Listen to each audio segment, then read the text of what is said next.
भगवान की जय। प्यारे कृष्ण कन्हैया लाल की जय। श्री वेदांत दर्शन तृतीय अध्याय चल रहा है और दूसरा पाद चल रहा है। 10 ब्रह्मसूत्र हो चुके थे, आज 11वें ब्रह्मसूत्र से। न स्थान तोऽपि परस्यो भयलिंगम सर्वत्र ही। 11वां ब्रह्मसूत्र। स्थानतः मीन्स स्थान के संबंध से, अपि मीन्स भी, परस्य मीन्स परब्रह्म परमात्मा का, ना मीन्स किसी प्रकार के दोष से संसर्ग नहीं होता है, ही मीन्स क्योंकि, सर्वत्र मीन्स सभी वेद वाक्यों में उस ब्रह्म को, उभयलिंगम मीन्स दोनों प्रकार के लक्षणों से युक्त अर्थात सब प्रकार के दोषों से रहित, निर्विशेष तथा समस्त दिव्य गुणों से संपन्न बताया गया है। व्याख्या। कठोपनिषद में कहा है कि अणोरणीयान महतो महीयान आत्माश्य जंतोर निहितो गुहायाम। कठोपनिषद 1:20। इस जीवात्मा के हृदय रूप गुहा में रहने वाला परमात्मा छोटे से छोटा तथा बड़े से बड़ा है। वह ब्रह्म बैठा हुआ ही दूर चला जाता है, सोता हुआ ही सब ओर चला जाता है। कठोपनिषद 1:2-21। वह जीवात्मा के साथ उसकी हृदय गुहा में स्थित है। कठोपनिषद 1:3-1। वह सब धर्मों से रहित है। कठोपनिषद 1:3-15। भूत और भविष्य का शासक है। कठोपनिषद 2:1-12-13। उस परब्रह्म में नाना भेद नहीं है। कठोपनिषद 2:1-11। उसके भय से अग्नि आदि देवता अपने अपने कार्यों में संलग्न रहते हैं। कठोपनिषद 2:3-3। इसी प्रकार अन्य श्रुतियों में भी जहाँ इसको निर्विशेष कहा है, उसी प्रकरण में नाना प्रकार के दिव्य गुणों से युक्त भी बताया है। श्वेताश्वतरोपनिषद 3:19। तथा जो इसके दिव्य गुण बताए गए हैं वे जीव और प्रकृति इन दोनों से विलक्षण हैं। अतः यह भी नहीं कहा जा सकता कि ये दिव्य गुण जीवात्मा के या जड़ प्रकृति के हैं अथवा उपाधि के कारण उन परब्रह्म में इनका आरोप किया गया है, क्योंकि परब्रह्म परमात्मा उपाधि से रहित है।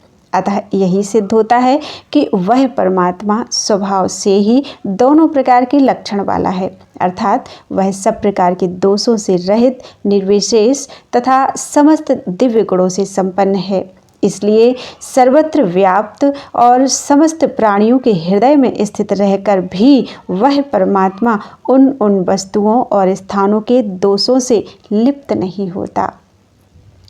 उसमें परस्पर विरोधी लक्षण एक साथ रह सकते हैं, क्योंकि वह सर्वशक्तिमान और सांसारिक पदार्थों से सर्वथा विलक्षण है। लौकिक वस्तुओं के साथ तुलना करके उसका स्वरूप समझाया नहीं जा सकता, क्योंकि वह मन वाणी का विषय नहीं है। अतः वेद ने उसको दोनों प्रकार के लक्षणों से युक्त बताकर उसकी अपार महिमा को लक्ष्य कराया है। संबंध।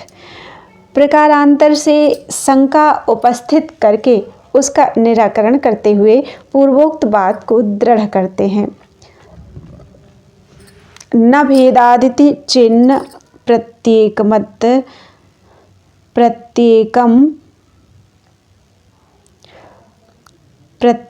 मतद वचनात्।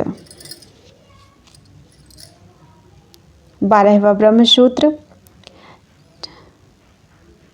चेत मीन्स यदि कहो कि भेदात मीन्स सगुण अपर ब्रह्म या कार्य ब्रह्म और निर्गुण पर ब्रह्म, ये ब्रह्म के पृथक पृथक दो स्वरूप माने गए हैं, इसलिए वह एक ही परमात्मा दोनों लक्षणों वाला ना मीन्स नहीं हो सकता। इति ना मीन्स तो ऐसी बात नहीं है। प्रत्येकम अतद वचनात् मीन्स क्योंकि प्रत्येक श्रुति में इसके विपरीत एक परब्रह्म परमेश्वर को ही दोनों प्रकार के लक्षणों वाला बताया गया है। व्याख्या। यदि कहा जाए कि जहाँ परमात्मा को सब श्रेष्ठ गुणों से संपन्न बताया गया है, वहाँ माया विशिष्ट कार्य ब्रह्म या अपर ब्रह्म का वर्णन है, तथा जहाँ उसके निर्विशेष स्वरूप का प्रतिपादन हुआ है, वही परब्रह्म का वर्णन है। इस प्रकार दोनों का पृथक पृथक वर्णन होने के कारण दोनों एक नहीं हैं तथा उस परब्रह्म परमात्मा को उभय लिंग वाला मानना ठीक नहीं है। तो ऐसी बात नहीं है, क्योंकि अंतर्यामी ब्राह्मण में पृथ्वी से लेकर जीवात्मा पर्यंत सबका अंतर्यामी और अमृत एक ही परब्रह्म परमात्मा को बताया गया है। बृहदारण्यक उपनिषद 3:7-3 से 22 तक तथा मांडुक्य उपनिषद में भी एक ही परब्रह्म परमात्मा का वर्णन करते हुए उसे समस्त दिव्य गुणों से संपन्न और मांडुक्य उपनिषद 6 और सर्वथा निर्विशेष मांडुक्य उपनिषद 7 में कहा गया है। ये दोनों मंत्र पृष्ठ 2 और 3 की टिप्पणी में आ गए हैं। श्वेताश्वतर उपनिषद 3:1-2 में उस एक ही ब्रह्म के स्वरूप का वर्णन करते हुए उसे सूर्य के समान स्वयं प्रकाश और माया से सर्वथा अतीत बताया गया है। फिर उससे श्रेष्ठ, महान तथा सूक्ष्म दूसरा कोई नहीं है, ऐसा कहकर उसे सर्वत्र परिपूर्ण बताया है।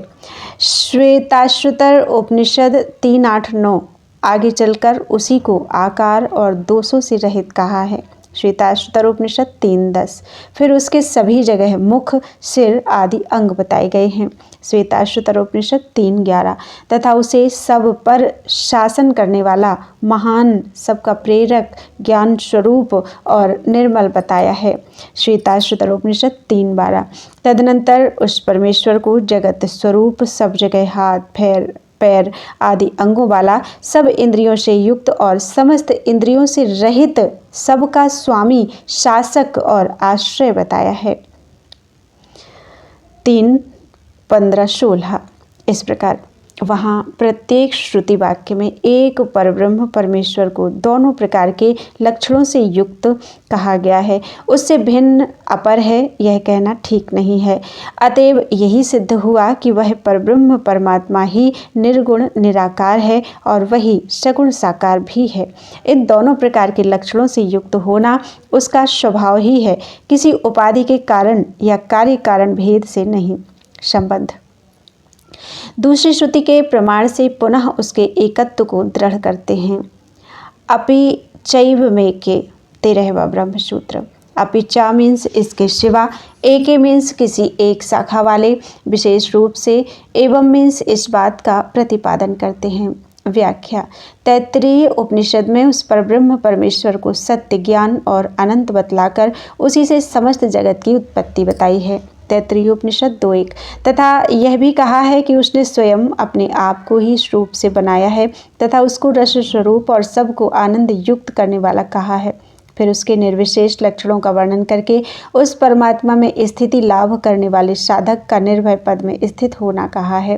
तैत्तिरीय उपनिषद 2:7 उसके बाद उसकी स्तुति करते हुए कहा है कि इसी के भय से वायु चलता है, इसी के भय से सूर्य उदय होता है, इसी के भय से अग्नि, इंद्र तथा 5वां मृत्यु अपने अपने कार्य में प्रवृत्त होते हैं। तैत्तिरीय उपनिषद 2:8 इस प्रकार तैत्तिरीय शाखा के मंत्रों द्वारा भी उस एक ही परमात्मा के दोनों प्रकार के लक्षणों का कथन होने से भी एक ही परमेश्वर का निर्गुण और सगुण रूप होना सिद्ध होता है। संबंध पुनः उसी बात को सिद्ध करने के लिए दूसरा कारण प्रस्तुत करते हैं। अरूपवदेव ही तत्प्रधानत्वात् 14वां ब्रह्म सूत्र। क्योंकि अरूपवत, रूप रहित निर्विशेष लक्षणों की भांति, एव मीन्स ही, तत्प्रधानत्वात् मीन्स उस सगुण स्वरूप के लक्षणों की भी प्रधानता है, इसलिए यही सिद्ध होता है कि वह ब्रह्म दोनों लक्षणों वाला है। व्याख्या जिस प्रकार उस परब्रह्म परमात्मा को निर्गुण निराकार बताने वाले वेद वाक्य मुख्य हैं, ठीक उसी प्रकार उसे सगुण साकार सर्वादिव्य गुण संपन्न बताने वाले वेद वाक्य भी प्रधान हैं। उनमें से किसी एक को मुख्य और दूसरे को गौण नहीं कहा जा सकता, क्योंकि एक ही प्रकरण में और एक ही मंत्र में एक परब्रह्म परमात्मा के स्वरूप का वर्णन करते हुए उसे दोनों लक्षणों वाला बताया गया है। श्वेताश्वतर उपनिषद 6:11 अतएव रूप रहित निर्विशेष लक्षणों की भांति ही सगुण साकार रूप की भी प्रधानता ज्ञात होती है। यही सिद्ध होता है कि वह परब्रह्म परमेश्वर दोनों लक्षणों वाला है। संबंध अब दूसरे दृष्टांत से उसी बात को सिद्ध करते हैं। प्रकाश वच्चावैयर्थ्यात् 15वां ब्रह्मसूत्र। चामीस तथा प्रकाशवत मीन्स प्रकाश की भांति, अव्यर्थ्यात मीन्स दोनों में से कोई भी लक्षण या उसके प्रतिपादक वेद वाक्य व्यर्थ नहीं है। इसलिए यही सिद्ध होता है कि परमात्मा दोनों लक्षणों वाला है। व्याख्या, जैसे अग्नि और बिजली आदि के दो रूप होते हैं, एक प्रकट और दूसरा अप्रकट। उन दोनों में से कोई भी व्यर्थ नहीं है, दोनों ही सार्थक हैं। उसी प्रकार उस ब्रह्म के भी दोनों रूप सार्थक हैं, व्यर्थ नहीं हैं, क्योंकि ऐसा मानने से ही उसकी उपासना आदि की सार्थकता सिद्ध होगी। दोनों में से किसी एक को प्रधान और दूसरे को गौड़ या अनावश्यक मान लेने से तो उसकी सार्थकता नहीं होगी। श्रुति में उसके दोनों लक्षणों का वर्णन है। श्रुति के वचन कभी व्यर्थ नहीं हो सकते, क्योंकि वे स्वतः प्रमाण हैं। अतः उन वेद वाक्यों की सार्थकता के लिए भी ब्रह्म को सविशेष और निर्विशेष दोनों प्रकार के लक्षणों से युक्त मानना ही उचित है। संबंध, अब श्रुति में प्रतीत होने वाले विरोध का 2 सूत्रों द्वारा समाधान किया जाता है। वो 2 सूत्र कल पढ़ते हैं। बोलो वृंदावन बिहारी लाल की जय। त्वदीयं वस्तु गोविंद तुभ्यमेव समर्पयेत्, तेन त्वदङ्घ्रिकमले रतिं मे यच्छ शाश्वतीम्।